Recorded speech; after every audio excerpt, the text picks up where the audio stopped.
अस्सलाम वालेकुम।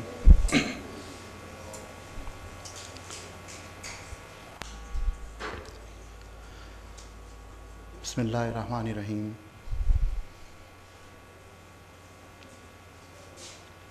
एक ख्वाब जो बहुत पहले देखा था कि हम कुछ ऐसा मुख्तलिफ काम कर सकें कि जो न सिर्फ आज के असरी तकाज़ों से हम आहंग हो, बल्कि उसमें उस ज़माने क़दीम के तजर्बात की आश भी शामिल हो, उसका कहीं लुक भी मौजूद हो, और फिर हम एक मुख्तलिफ काम करके दिखाएं। अल्हम्दुलिल्लाह रब्बिल आलमीन, आज हम इस मकाम पर खड़े हुए हैं कि आज हम बड़े फ़ख्र के साथ ये कह सकते हैं कि अल्हम्दुलिल्लाह हमने जो कुछ किया वो बहुत मुख्तलिफ है। हमने जो कुछ किया वो नए जदीद रिसर्च से कहीं पहलू तही हमने नहीं की, लेकिन हमने ज़माने क़दीम की एंड्रॉइड्स को, यानी वहाँ की जो स्किल्स थी, उनको हमने कहीं पर इग्नोर नहीं किया। अल्हम्दुलिल्लाह ये पहला मौका है कि पाकिस्तान में हम एक ऐसी चीज़ की इब्तिदा करने के लिए जा रहे हैं जो शायद इससे पहले किसी ने की ही नहीं, बल्कि शायद दावे के साथ मैं ये कह रहा हूँ कि शायद किसी ने सोची भी नहीं। बहुत सारी मुश्किलात आज भी हमारे रास्ते में हैं। कुछ डिफरेंस ऑफ ओपिनियन हमारे दरमियान अभी भी मौजूद है।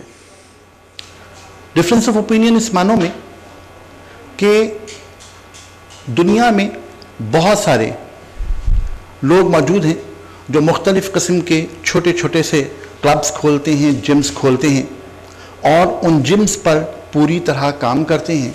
उनके पास हर आने वाला शख्स ग्राहक होता है और वो उस ग्राहक को उसी तरह डील करते हैं जिस तरह एक दुकानदार ग्राहक को डील कर रहा होता है। मैंने जब स्लोगन सोचा कि ये स्लोगन क्या हो, तो उस स्लोगन के लिए एक लफ्ज़ का इंतखाब किया गया कि new era of your Android. शायद किसी ने तवज्जो नहीं दी कि this is not your, YOUR, no, this not YOUR, this is yore, YORE। Do you know what the meaning of yore? Yore कहते हैं ज़माने क़दीम को, उस पत्थर के ज़माने को। एंड्रॉइड कहते हैं स्किल्स को। और आज हम जदीद दुनिया में वाकई एक नई दुनिया बसाने की कोशिश कर रहे हैं, जो पुरानी तमाम हमारी जो स्किल्स थी उनके साथ निभाते हुए हम इन तमाम चीज़ों को एक मरतबा फिर जिंदा करें। एंड ये हमारी इस कोशिश का पहला हिस्सा है। दूसरा हिस्सा हम बहुत जल्द अनाउंस करेंगे। थोड़ा सा एक जो उसके आउटलुक्स हैं, मैं चाहूँगा कि आज हम थोड़ा सा उसको भी आपसे डिस्कस कर लें। पहला फेज़ तो ये है कि हम जो कुछ कर रहे हैं आपके सामने नज़र आएगा, हम आपको ऊपर ले जाएंगे, तमाम चीज़ों को दिखाएंगे, लेकिन यहाँ पर एक आम इदारे की तरह एडमिशन बड़ा आसान है। आप आइए और एडमिशन ले लीजिए और आइए और एक्सरसाइज कीजिए और तमाम चीज़ें कीजिए, और जो भी शख्स आए वो आके एक्सरसाइज करे और चला जाए। नहीं, ऐसा नहीं है, ऐसा नहीं है। मेरे जहन में उन लोगों को यहां बुलाना मकसूद है जिनके पास अप्रोच हो, जिनके पास अचीवमेंट गोल्स हो, जिनको पता है कि वो मेरे पास क्यों आए हैं। हम दुकानदारी नहीं चाहते, हम तरबियत गाह चाहते हैं। हम सिर्फ ये चाहते हैं कि हम लोगों तक ये पहुंचाएं कि हम जो कुछ करने के लिए जा रहे हैं इसके पीछे हमारा कॉन्सेप्ट क्या है। आप आइए, हमारे पास एडमिशन ले लीजिए, लेकिन हमारी ख्वाहिश होगी, एक ऑप्शन आपके लिए होगा कि अगर आप हमारे पास एडमिशन लेते हैं तो फिर हमारी 3 शराइत पूरी करनी होगी। पहली शर्त ये कि हम आपका बोन डेंसिटी टेस्ट करवाएंगे। आपके घुटने के, आपके कमर के, आपके हाथों के, आपके जोड़ों के तमाम डेंसिटी टेस्ट होंगे और इसकी बुनियाद पर हमारे पास तमाम डेटा मौजूद है कि अगर किसी जोड़ के किसी हिस्से में कोई कमी मौजूद है तो हमें कौन सी एक्सरसाइज करवानी और कौन सी नहीं करवानी। बोन डेंसिटी टेस्ट में अगर फर्ज करें कि आपके घुटने के जोड़ में किसी किस्म का प्रॉब्लम आता है तो फिर वो घुटने के जोड़ के प्रॉब्लम की वजह से आप कौन सी एक्सरसाइज ना करें, इसलिए कि वो एक्सरसाइज करना आपके लिए नुकसानदेह हो जाएगा। हमारी दूसरी ख्वाहिश ये होगी कि खवातीन एक टेस्ट गायनेकोलॉजिस्ट से जरूर करवाएं, इसलिए कि एक्सरसाइज करते वक्त मुख्तलिफ पोस्चर्स का इख्तियार करना इस बाज़ औकात खवातीन के लिए इतनी बड़ी मुसीबत बन जाता है कि फिर वो उसके बाद सारी जिंदगी अपनी गायनी के हवाले से हमेशा परेशान रहती हैं। शायद जिम खोलने वालों को इन तमाम चीज़ों का अंदाज़ा नहीं होता। दस नॉट जिम, ये आपकी हेल्थ का एक इदारा है और हम चाहते हैं कि आपकी हेल्थ बेहतर हो। इसके बाद एक हमारा और डिपार्टमेंट, बड़ा इंपॉर्टेंट डिपार्टमेंट, और वो है न्यूट्रिशनिस्ट का। आपको डाइटिंग करनी है। डाइटिंग का बहुत अच्छा तरीका ये है कि उबला हुआ खाना खाइए, सुबह जो है वो हवा खाइए, बहुत ज़्यादा हो सके तो गर्म पानी में शहद डाल करके नींबू डाल के पी लीजिए, दोपहर में जो है वो लंच के नाम पर बेवकूफ़ बनिए और रात को जो है वो एक रोटी के साथ कुछ ले लीजिए, बस काफ़ी है। खुदा हाफिज़। मैं बहुत सारी लड़कियों से जब पूछता हूँ कि ये दोपहर का लंच लेती हो, नहीं लंच बहुत मुश्किल काम है। अच्छा नहीं लेती, फिर क्या लेती हो? बस फ्रूट चाट ले लेती हूँ, फ्रूट पे मुख्तलिफ करके ले लेती हूँ। एक रोटी घर की बनी हुई 30 ग्राम आटे की 105 कैलोरीज होती हैं। 2 ब्रेड स्लाइस 28 ग्राम के 63 इंटू 2 126 कैलोरीज होती हैं और एक सेब जो 100 ग्राम का होता है उसमें 47 कैलोरीज होती हैं। बताइए 1 किलो अगर सेब खरीदें तो कितने सेब तोल में आएंगे? 5। इसका मतलब 200 ग्राम का तो सेब हुआ ना। 47 इंटू 2 कर लीजिए, इट्स मेक्स 94 कैलोरीज। 94 कैलोरीज का एक सेब होता है। अगर आपने एक सेब खा लिया, एक ऑरेंज ले लिया और पेट भरने के लिए 2 केले भी खा लिए तो मेरा ख्याल है कि तकरीबन आपने 400 से ज़्यादा कैलोरीज तो ले ली और फिर आप डाइटिंग पर भी। मतलब ये मजाक मेरी समझ में नहीं आया। दूसरी तरफ आप फैट फ्री डाइट लीजिए। मेरी न्यूट्रिशन ज़्यादा बेहतर तौर पर इस बात को वजाहत कर पाएगी, यकीनन वो इस बारे में आपको गाइड करेंगी, लेकिन मेरी दरख्वास्त सिर्फ इतनी सी है कि क्या फैट फ्री डाइट लेने से आपकी हेल्थ ठीक रहेगी?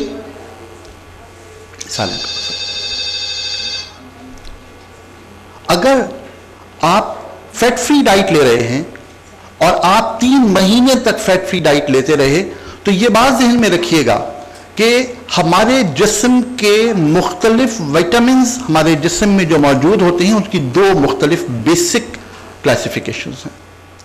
एक वो जो वाटर सॉल्युबल होते हैं और एक वो जो ऑयल सॉल्युबल्स होते हैं। वाटर सॉल्युबल्स रोजाना जिस्म में जाते हैं और रोजाना खारिज हो जाते हैं और ऑयल सॉल्युबल्स हमारे जिस्म में स्टे करते हैं, स्टोर होते हैं और वक्त ज़रूरत काम आ जाते हैं। जो वाटर सॉल्युबल्स होते हैं वो बी कॉम्प्लेक्स होता है, विटामिन सी होता है, रोजाना आप लीजिए रोजाना खारिज हो जाएगा, रोजाना लीजिए रोजाना खारिज हो जाएगा। और इसीलिए वो लोग जो बी कॉम्प्लेक्स की टैबलेट्स इस्तेमाल करते हैं उनसे मेरी दरख्वास्त है कि वो रोज़ाना इस्तेमाल करें, बिला नागा इस्तेमाल करें। अगर वो बिला नागा इस्तेमाल नहीं करें तो उन्हें कोई फ़ायदा नहीं हो रहा, नुकसान हो रहा है।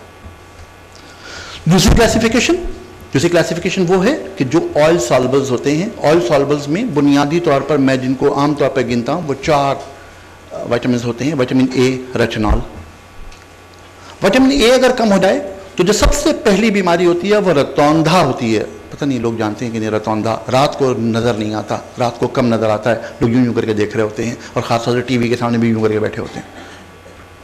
विटामिन ए कम हो गया ऑयल फ्री डाइट लेने से, विटामिन ई कम हो गया, चेहरे पर झुर्रियां पड़ गई, विटामिन के कम हो गया, ये सारे वाटर सॉल्युबल्स नहीं है, ये सारे ऑयल सॉल्युबल्स हैं, विटामिन के कम हो गया, ब्लीडिंग में प्रॉब्लम हो गई, और विटामिन P1 कम हो गया, बालों की नरिशिंग खराब हो गई, बालों की खूबसूरती खराब हो गई। अब वो खातून बड़ी स्मार्ट हो गई हैं, चेहरे पर झुर्रियां पड़ गई हैं विटामिन ई की कमी की वजह से, बाल उनके उड़ गए हैं, उनके विटामिन P1 की कमी की वजह से स्मार्ट हो गई हैं, अल्लाह की मर्जी स्मार्ट हो गई हैं। तो मैं फिर वही बात कह रहा हूं कि ये आखिर नॉनसेंस कब तक चलेगा? क्या हम अपनी खुराक को बेहतर करके, अपनी डाइट को बेहतर करके, बैलेंस करके, क्या हम अपना वजन कम नहीं कर सकते? और एक बात तय कर लीजिए कि दोपहर के वक्त हमारे जिस्म में जो एंजाइम्स बन रहे होते हैं, जो तमाम जिस्म के मैदे के हज़म के निज़ाम के एंजाइम्स में प्रोड्यूस हो जाते हैं, इन्हें हम कंज्यूम नहीं कर रहे। क्या लोअर एब्डोमेन में चिकनाई बढ़ जाएगी?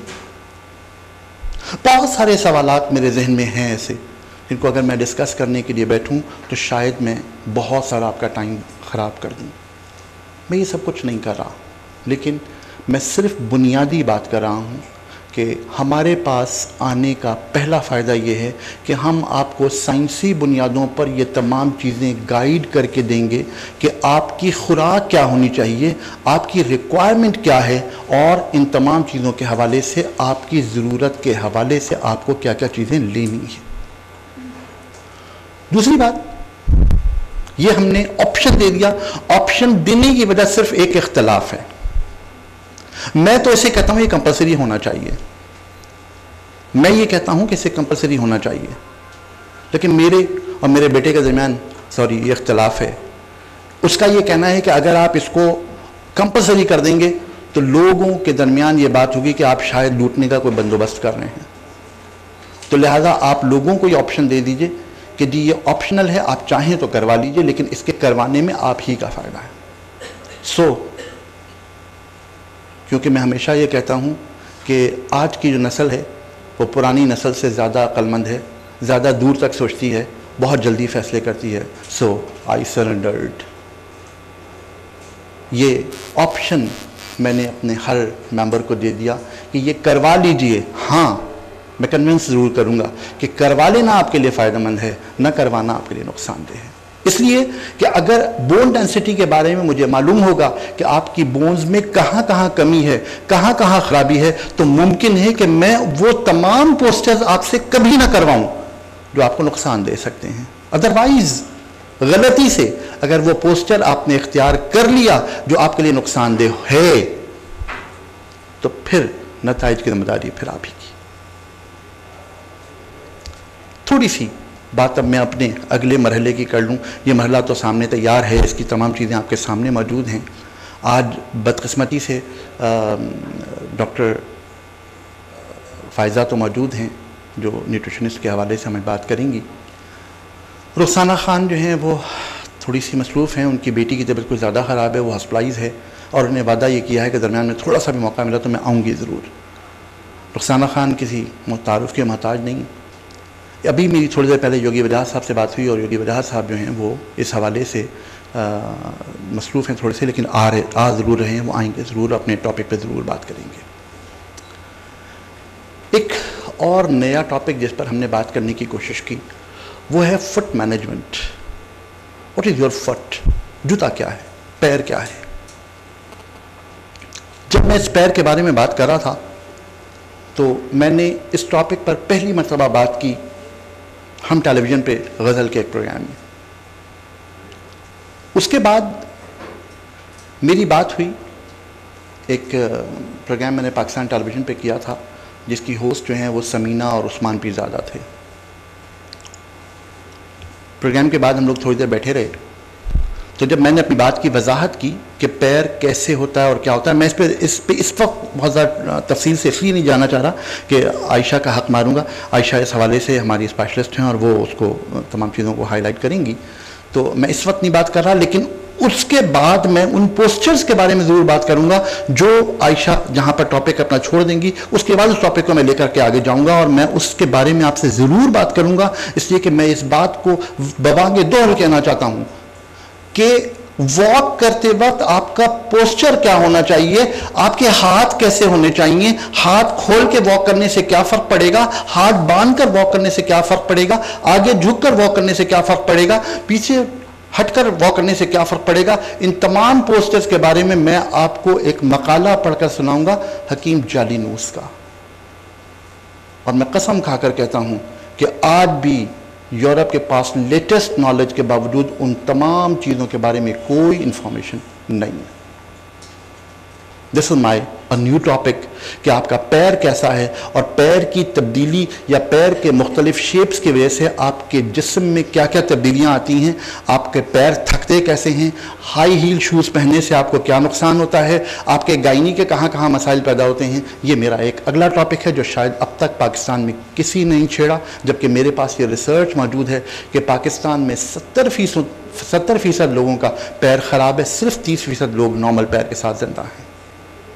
ये वो इंपॉर्टेंट टॉपिक है जिसको पाकिस्तान में किसी ने टच नहीं किया, and I am the first man who are going for this. ये मेरी एक स्पेशलिटी है।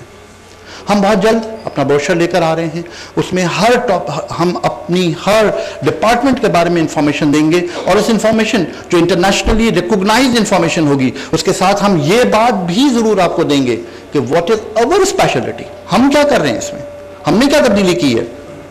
और हम बहुत फख्र के साथ ये बात कह सकते हैं कि yes we are the first Pakistani जो ये सब कुछ करने के लिए जा रहा है, बहुत छोटे पैमाने पे सही लेकिन करने के लिए जा रहा है। द सेकंड फेज इज, थोड़ा सा उसका भी तारुफ करा दूं, थोड़ा सा टाइम आपको और ले लूं। हमने एक जगह ली है बाईपास रोड पर अल हबीब होटल के पास, तकरीबन 143 एकड़ जगह है। उसमें हमने अभी जो पहला काम किया है वो ये किया है कि खाद मंगवाई है और हम वहाँ पर सब्जियाँ उगाना शुरू कर रहे हैं 100% ऑर्गेनिक, 100% ऑर्गेनिक। वो सब्जियाँ उगानी शुरू कर दी हमने। द नेक्स्ट फेज इज कि हम वहाँ पर रहने के लिए कमरे बना रहे हैं, और वो कमरे सिर्फ मुल्तानी मिट्टी के होंगे और भूसे के होंगे। वहां पर रहने के लिए आपको जो चीज मिलेगी वो चारपाई होगी, उस पर 100% कॉटन का गद्दा होगा, तलाई होगी, और 100% कॉटन के आपको हम कपड़े मुहैया करेंगे। वहां पर जो हमारा प्लान है वो ये है कि सुबह फजर की नमाज के बाद आपको नाश्ता प्रोवाइड करेंगे, उसमें जौ का दलिया होगा और खालिस बकरी का ताज़ा दूध होगा। हाँ, बकरियां मौजूद होंगी। उसके बाद हम आपको योगा करवाएंगे, मेडिटेशन करवाएंगे। नाश्ते के बाद हमारा प्लान ये है कि हमने वहाँ पर बहुत छोटे छोटे से हौज बनवाए हैं,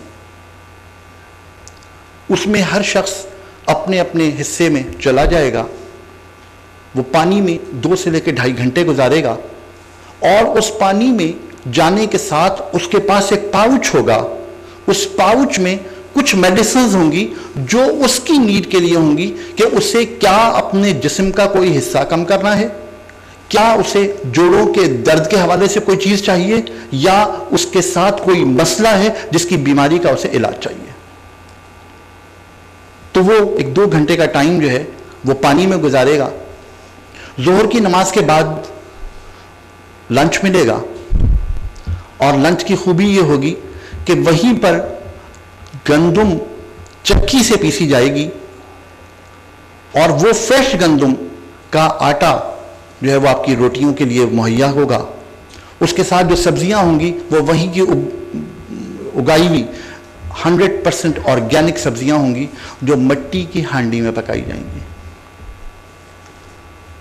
उसके बाद रेस्ट टाइम।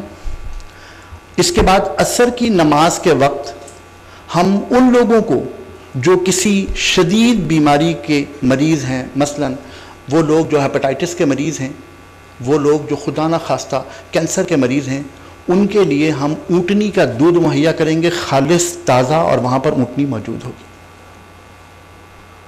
असर और मगरिब के दरमियान हम मेडिटेशन करवाएंगे, जहाँ पर पानी के झरने के नीचे लोग बैठे होंगे और वहाँ पर पानी के झरनों की आवाज़ जो हमारे जहन को सुकून बख्शती है वह हम वहाँ पर मुहैया कर रहे हैं। और रात को मगरिब के बाद आपका डिनर होगा और मगरिब के डिनर के बाद फिर आप लोग अपने कमरे में चले जाइए। ये हमारा रूटीन होगा और मेरी ख्वाहिश ये है कि लोग वहाँ पर आएँ तो कम से कम 5 दिन के लिए आएँ, लेकिन वहाँ पर no television, no mobile, nothing, कुछ नहीं होगा। 5 दिन आप समझिए कि आप पूरी दुनिया से कट करके एक सुकून की दुनिया में आ गए हैं। वहाँ पर कुछ नहीं सोचना, कुछ नहीं करना, आपने सिर्फ खाना खाना है और सुकून से रहना है और सारी दुनिया की फिक्रों को छोड़ देना है। मुझे यकीन है कि इस 5 दिन के बाद जब आप वापस वहाँ से आएंगे तो आप विश करेंगे कि दोबारा कब वो वक्त आएगा कि आप दोबारा जाएँ। ये मेरा सेकंड फेज़ है और इंशाअल्लाह ताला जैसे ही ये कंप्लीट हुआ और ये ऑन हो गया, मैं इंशाअल्लाह यहाँ से गायब हो जाऊँगा और मैं उसकी तरफ जाऊँगा और इंशाअल्लाह ताला मैं उसको ऑन करूँगा और वो बहुत जल्द, उम्मीद है अल्लाह की ज़ात से 2010 में ही हम उसका इफ्तिताह कर देंगे और इंशाअल्लाह ताला वो हम तमाम लोगों के लिए पेश कर देंगे। और मैं एक बात और भी कह दूँ कि वो लोग जो यहाँ पर बॉडी बैलेंस के हमारे मेंबर्स होंगे उनके लिए एक विजिट वहां पर हम फ्री देंगे। ये हमारी पेशकश है। मेरा ख्याल है कि मैंने बहुत सारी आपकी समा खराशी कर ली, अभी बहुत सारे लोग और बाकी हैं जो टेक्निकली तमाम चीज़ों की नोहा आपको देंगे। Thank you very much. दोबारा हाजिर होऊंगा इन तमाम चीज़ों को समेटने के लिए, जो चीज़ें तृष्णा रह जाएंगी उनको समेटने के लिए दोबारा हाजिर होऊंगा। आपसे इजाज़त।